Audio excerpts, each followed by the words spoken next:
Hello everyone. Welcome back to another episode of r/malicious compliance. In today's episode, not letting pick my own airline to fly. Enjoy paying for my business class seat on the contracted airline. The tribulations of commuting by bike, a tale of not paying attention. Actually, I'm the owner. Before we get started, be sure to subscribe so that you will never miss a video. Let's get started. Not letting pick my own airline to fly. Enjoy paying for my business class seat on the contracted airline. So, as a federal employee, when we fly, we have to book our plane tickets with the locally contracted airline. However, our union agreement and other federal travel regs/guidelines state an employee can fly any airline of their choice as long as the price is equal to or cheaper than the contracted airline. My first two training trips to the Midwest, I flew with Airline Z because I've been a frequent flyer with them for 15 plus years. They offer plenty of legroom, their planes are newer and bigger, and seats are wide enough to be comfortable. The first two trips, their price was cheaper than the contracted airline. I made my orders, booked my tickets with Airline Z, and everything was approved. Easy done. Then it wasn't. July 2017. It was going to be my third trip to the Midwest. I did my orders, booked my flight with Airline Z. The price was slightly cheaper than the contracted airline price, so I figured who doesn't want to save money, and sent everything for approval. Well, the new approving manager denied my orders. I called her and asked why were my orders denied. She said you didn't book your ticket with the contracted airline. I explained that I've flown with two other times with Airline Z. The price had always been cheaper than the contracted airline and per the union agreement, my orders shouldn't have been denied. She goes on to say, well, I wouldn't have approved them then and I'm not approving them now. Redo your orders. Okay, so I redid my orders with the contracted airline. Again, the price was slightly higher than Airline Z, but I do what I am told. When I arrived at the gate, I noticed the plane that the contracted airline was using was smaller than Airline Z. I was hoping it was as cramped as it looked, but sure enough, when I got in, it immediately felt cramped. At 6 feet 1, my head was a few inches from hitting the roof of the plane, and being slightly bulky, the seat I sat in was narrow and extremely uncomfortable. If I raised the armrests, my thighs spilled over to the other passenger's comfort zone. Thank God the seat beside me was empty for this trip. My knees were literally hitting the seat of the passenger in front of me. I somehow managed to grab my phone out of my pocket and take a picture of my legs and knees and showed how cramped and uncomfortable I was. It was the longest 3-hour flight ever. As for the return flight, it was the same circumstance as the departure flight, except I had someone next to me who was also slightly bulky. I pulled out my phone again and painfully took another picture. I discreetly added the passenger's size next to me to add to my discomfort flight. October 2017 comes around and I'm heading to training again. And once again, I had to book with the contracted airline. And the same thing happened. Cramped seats, hurting knees, bulky passenger next to me. And this time the passenger in front of me leaned back on her seat mid-flight. With my phone at the ready, I took another picture of my horrible circumstance. My caption would have been, "This is how a sardine feels." On the return home, I paid for the emergency row out of pocket. Booking the emergency exit row was an extra cost that wasn't allowed on government credit cards. It's after Thanksgiving 2017, and I get advised I'm going back to the Midwest for more training. This time I'm ready. I had done a little research on the federal travel regs and saw that business class was an option for air travel if the reason to book business class was for safety and health reasons. Bingo! I created my orders and this time, I booked business class with the contracted airline and included my health as an exceptional reason. The total price was almost 3 times the normal expense for this type of trip. I submitted my orders for approval and not even a minute passes when AM calls me. I answered the phone. I didn't even get a chance to say hello. AM, why in the hell are you booking business class? Me, because on the contracted airline, I don't fit in the normal seats. AM, that's not a good enough reason. You need to change the class now or I am not approving these at all. Me, no, it's a health issue. I need business class to sit comfortably. My legs and thighs cramp up and my knees hurt from banging the seat in front of me. AM, I am not approving that. I'm coming over there and we're going to meet with your manager right now. Click. I was ready for this. I got my phone and walked to my manager's office. He's on the phone, so I quietly sit down and did not say anything. He gets off the phone and then looks at and asks, "What's up?" I smile and shake my head when in comes AM. AM, glad you're here. He wants to book business class for his training trip. Manager, you know you can't do that. Why did you? Me pulling out my phone. Remember my trip in July? Well, here's my first experience with the contracted airline heading to training. I give my manager my phone and he raises his eyebrows in disbelief. AM didn't look at the photo. AM, that is not the government's problem. Me, okay. Manager hands me back my phone. Well, here's a picture from the return trip. And it was more uncomfortable than the outbound trip. I couldn't get settled the entire trip. My thighs and legs cramped a bit. Showed my manager my phone again and he cringes. AM is still unfazed. AM, your comfort is not our concern. We just need to get you there and that's it. Me, and finally got my phone back and showed them the October trip. This happened on my last trip, which left my right thigh in pain for a few days. My lower back ached while sitting in training, which made it uncomfortable to learn or study the material. Not to mention the sore knees I had from bumping into seat in front of me again. I showed my manager the sardine picture and he made the face like he just swallowed a lemon. Me, I really do cramp up in those seats. I can't sit or stand up comfortably.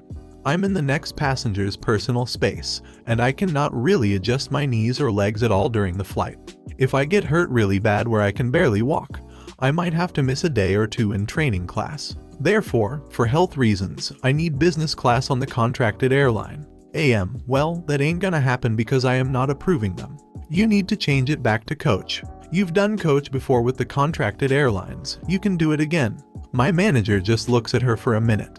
For him being a big guy himself, he knew my pain. Manager, well, I think you should approve his orders.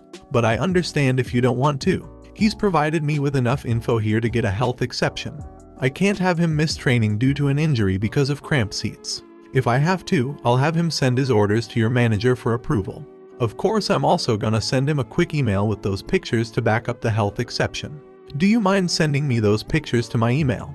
Me, sure. And sent. Manager, thank you. He's quiet for a minute until he turns back to AM. What would have been the alternative to flying the contracted airline? AM, there is none. We have to fly the contract airline. I'm staying quiet because it's no longer my fight. Manager, are you positive on that? AM, yeah, 100%. Manager, then I guess we have to book him business class. And he turns to his computer to start typing something. AM, though, doesn't want to admit defeat, especially to her own boss. AM, wait, she says with one arm stretched out, trying to get my manager to stop typing.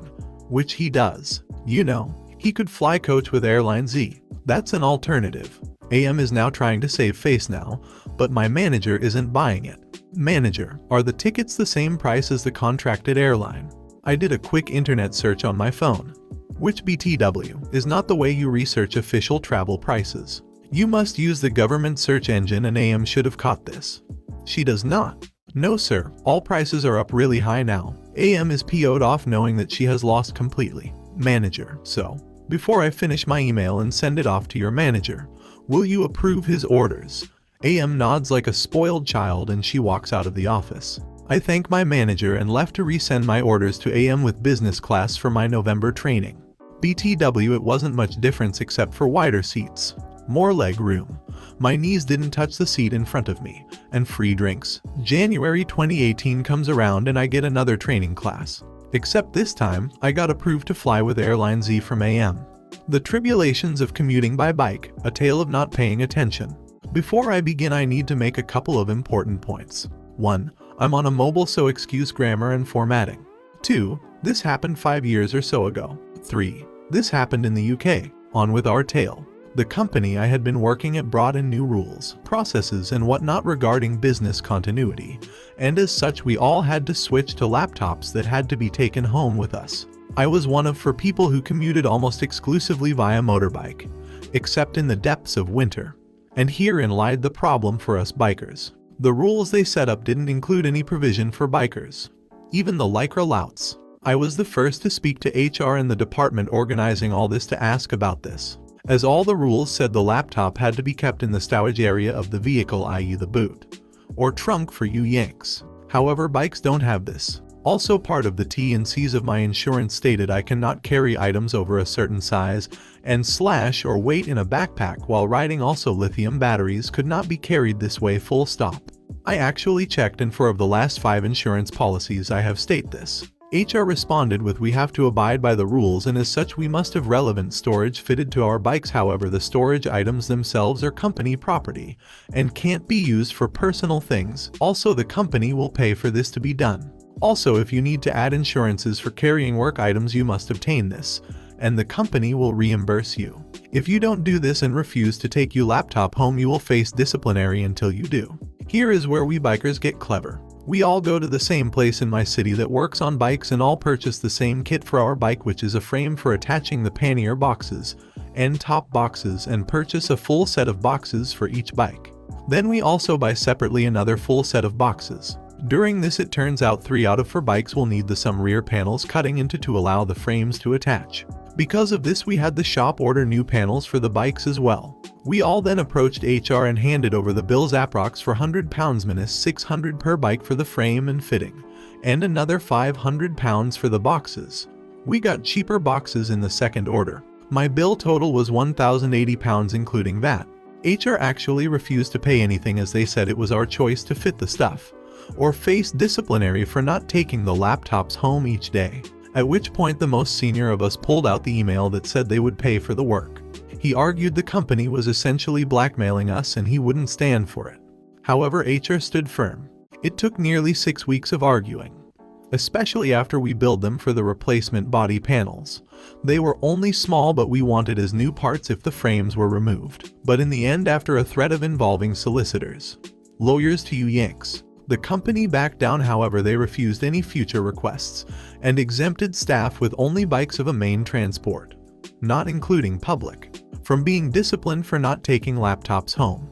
So in the end, I got a pannier and top box frame attached to my bike and paid for by the company, and I bought a sweet set of panniers and boxes as well for when I left.